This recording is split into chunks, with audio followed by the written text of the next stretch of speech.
ในไต้อาทิตย์พามณีท่านสนธนูธรรมวงศ์เลขาพรรคแขวงมือคำไซได้เป็นเกียรติตอนรับการเข้าเยี่ยมยามของทานกิมเทกิมประธานคณะกรรมการปกครองแขวงซิงซองนำโด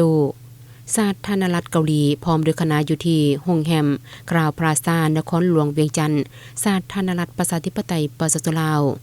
จุดประสงค์ในการมาเยี่ยมยามครั้งนี้ก็เพื่อแสดงความสมเสยที่ทานโซนธนู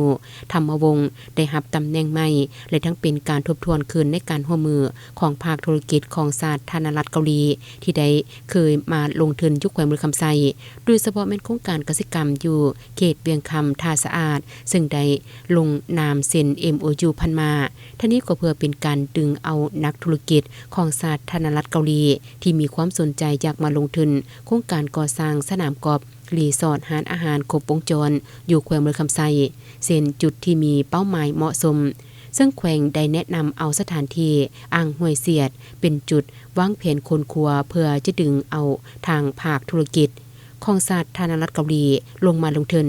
พร้อมนี้ทางคณะผู้แทนของสาธารณรัฐเกาหลีได้เสนอให้ทางแขวงได้มีการกวดกาคืนพื้นที่ดังกล่าวว่ามีการสวมใช้ของประชาชนแนวใดและเสนอข้อมูลที่มีความเป็นไปได้บ่ที่จะมาลงทุนในพื้นที่ดังกล่าวเพื่อหลีกเลี่ยงปัญหาความยุ่งยากที่จะเกิดขึ้นในต่อหน้าซึ่งทางแขวงมือคำไซก็แม่นแขวงหนึ่งของประเทศที่มีภูมิประเทศเนื้อที่เหมาะสมกับการลงทุนทางด้านผลิตกสิกรรมและเป็นแขวงที่มีทางผ่านในการขนส่งสินค้า